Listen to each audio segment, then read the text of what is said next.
আপনি যাকে আজীবন বিষ্ণুর অষ্টম অবতার বলে জেনেছেন, সেই শ্রীকৃষ্ণই কি আসলে সমস্ত অবতারের উৎস? পুরাণের গভীর স্তরে লুকিয়ে আছে এক চমকপ্রদ সত্য, যেখানে বলা হচ্ছে শ্রী বিষ্ণু নিজেই কৃষ্ণেরই একটি প্রকাশ। আজ যদি আমি দাবি করি শ্রীকৃষ্ণ শুধু একজন অবতার নন, এমনকি তিনি অবতারেরও ঈশ্বর নন, বরং কৃষ্ণই স্বয়ং পরম ব্রহ্ম, যার থেকে সব কিছুর প্রকাশ, তাহলে এই ভিডিওতে আমরা সেই প্রাচীন ও গূঢ় প্রশ্নটি তুলে আনব, যা হাজার বছর ধরে তত্ত্ব, ভক্তি ও দর্শনের আড়ালে লুকিয়েছিল। শ্রীকৃষ্ণ কি একজন অবতার নাকি স্বয়ং ভগবান?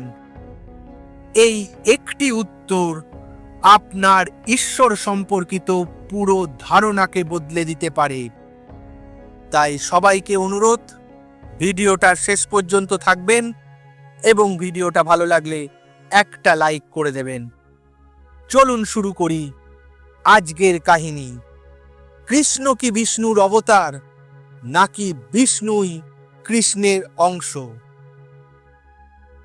প্রথমেই বুঝে নিই অবতার মানে কি। সংস্কৃতে অব এই কথাটি এসছে ত্রি ধাতু থেকে, যার অর্থ যিনি নেমে আসেন। পুরাণ মতে যখনই পৃথিবীতে ধর্মের হ্রাস হয়, অধর্ম বাড়ে, ভারসাম্য নষ্ট হয়, তখনই শ্রী বিষ্ণু কোনো না কোনো রূপে অবতীর্ণ হন। ভাগবত পুরাণ স্পষ্ট বলে, যদা যদা হি ধর্মস্য গ্লানি ভবতি ভারত তদ্দাত্তানং সৃজাম্যহম। অর্থাৎ যখনই ধর্মের গ্লানি হয়, তখনই আমি নিজেকে প্রকাশ করি। কিন্তু এখানেই গুরুত্বপূর্ণ প্রশ্ন, এই অবতাররা কি সমগ্র ঈশ্বর নাকি ঈশ্বরের একটি অংশ বা শক্তি? রাম, নৃসিংহ, বামন তারা নির্দিষ্ট সংকট সমাধান করে ফিরে গেছেন। তাদের লীলা সুনির্দিষ্ট ও সীমিত। কিন্তু শ্রীকৃষ্ণের ব্যাপ্তি দেখুন। রাজনৈতিক কূটনীতিবিদ, যেটা কুরুসভায় হয়েছিল, সর্বোচ্চ যোদ্ধা মহাভারত থেকে আমরা পাই, পরম প্রেমিক রাধা বা গোপীদের সঙ্গে, সর্বোচ্চ দার্শনিক সারল্যের প্রতীক বাল গোপাল রূপে প্রকাশ, এবং বিশ্বস্রষ্টার প্রকাশ বিরাট রূপ প্রদর্শন। এত বহুমুখী সর্বব্যাপী লীলা, এটা কি শুধু অবতারের সংজ্ঞায় আটকে রাখা সম্ভব? দশাবতারের তালিকা আমরা সবাই জানি। মৎস্য, কূর্ম, বরাহ, নৃসিংহ, বামন, পরশুরাম, রাম, কৃষ্ণ, বুদ্ধ এবং কল্কি। কিন্তু এখানে চমক রয়েছে। কিছু পুরাণে, যেমন জৌমিনীয় ভাগবতে, বুদ্ধের স্থানে বলরাম আছেন। আবার ভাগবত পুরাণ সরাসরি ঘোষণা করে কৃষ্ণস্তু ভগবান স্বয়ং, অর্থাৎ কৃষ্ণই স্বয়ং ভগবান। এটি কোনো সাধারণ বিবৃতি নয়। এখানে কৃষ্ণকে অবতার শ্রেণীতে ফেলা হয়নি, বরং তাকে বলা হয়েছে সকল অবতারের উৎসস্থল।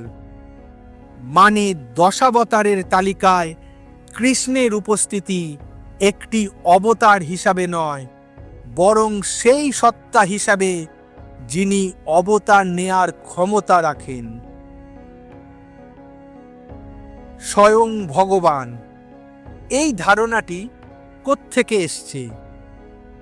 এর সরল অর্থ নিজেই নিঃস্বর, কোনো মাধ্যম বা অংশ নন। অন্য সকল অবতার সেটা বিষ্ণুর অংশ বা বিষ্ণুর শক্তির প্রকাশ, কিন্তু কৃষ্ণ সম্পর্কে ব্রহ্মসংহিতা বলে ঈশ্বর পরম কৃষ্ণ সচ্চিদানন্দ বিগ্রহ স্বয়ং ভগবান, অর্থাৎ কৃষ্ণই পরম ঈশ্বর, সচ্চিদানন্দময় স্বরূপ এবং স্বয়ং ভগবান। আরও স্পষ্ট করে বিষ্ণু পুরাণ ও ভাগবত ইঙ্গিত দেয়, বিষ্ণু হলেন কৃষ্ণেরই বৈকুণ্ঠস্থ রূপ, আর নারায়ণ হলেন কৃষ্ণেরই চতুর্ভুজ বিস্তার।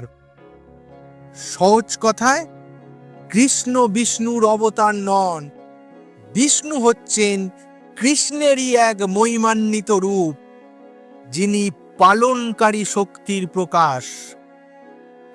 এটি সবচেয়ে গভীর তত্ত্ব। শ্রীকৃষ্ণ হলেন পরম সত্য, অপরিবর্তনীয় মূল, আর বিষ্ণু হলেন সেই সত্যেরই লীলা বিস্তার বা বিশ্বপালক রূপ।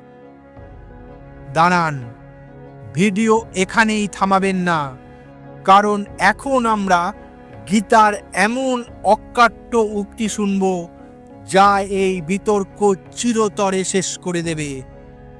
কৃষ্ণ নিজেই নিজের পরিচয় দিচ্ছেন, শুনুন।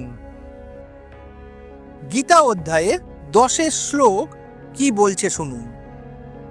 অহং সর্বস্ব প্রভাব মত্ত সর্বং প্রবর্ততে ইতি মত্তা ভজন্তে মাং বুধা ভাব সমন্বিতা, অর্থাৎ আমি সবকিছুর উৎপত্তি স্থল, আমার থেকেই সবকিছু প্রকাশিত হয়।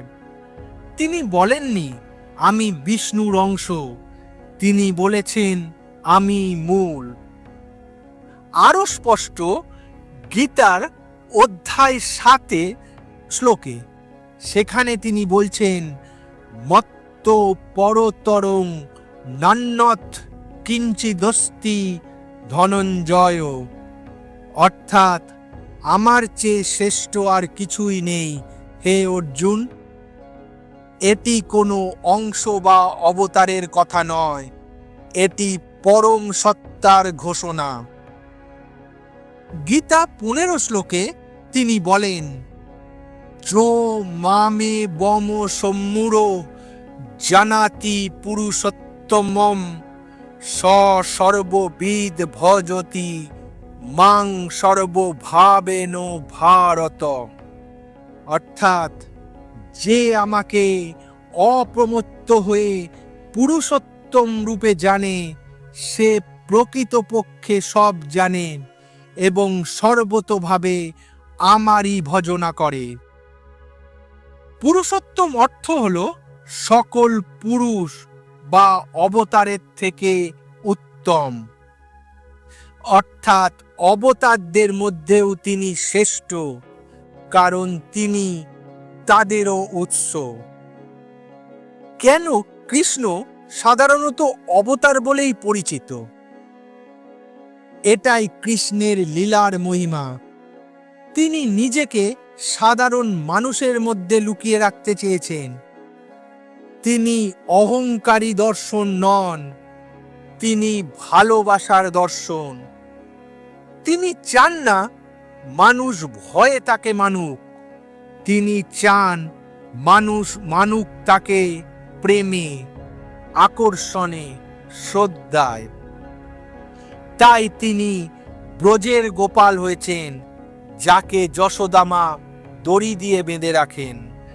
তিনি অর্জুনের সারথি হয়েছেন, অধিকারীর কাছে জ্ঞান দিতে। তিনি গোপীদের প্রিয়তম হয়েছে, প্রেমের পরম প্রকাশ দেখাতে। এখন তাহলে আমরা দেখি রাম এবং কৃষ্ণের মধ্যে তফাৎ কি। শ্রীরাম আদর্শের প্রকাশ। তিনি দেখিয়েছেন কি হওয়া উচিত। আর শ্রীকৃষ্ণ বাস্তবতার ও ঐশ্বরিকের সমন্বয়। তিনি দেখিয়েছেন যেভাবে জীবন ও ঈশ্বর একই সত্য। ভক্তির দৃষ্টিকোণ দিয়ে শ্রীকৃষ্ণকে দেখলে সেটা দেখতে আরো চমৎকার লাগে। যশোদার কাছে কৃষ্ণ পুত্র, ভগবান নন। রাধার কাছে কৃষ্ণ প্রাণবল্লভ, দেবতা নন। গোপীদের কাছে তিনি প্রেমের আধার, ভয়ের বস্তু নন।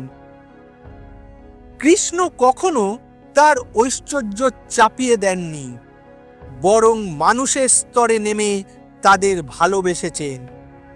এই লীলাই প্রমাণ করে তিনি শুধু কোনো দূত নন, তিনি স্বয়ং রাজা। মীরাবাই, চৈতন্য মহাপ্রভু, রামকৃষ্ণ সকল মহান ভক্তই কৃষ্ণকে সচ্চিদানন্দ পরম ব্রহ্মরূপে উপলব্ধি করেছেন। তাহলে বিষ্ণু ও নারায়ণের স্থান কোথায়?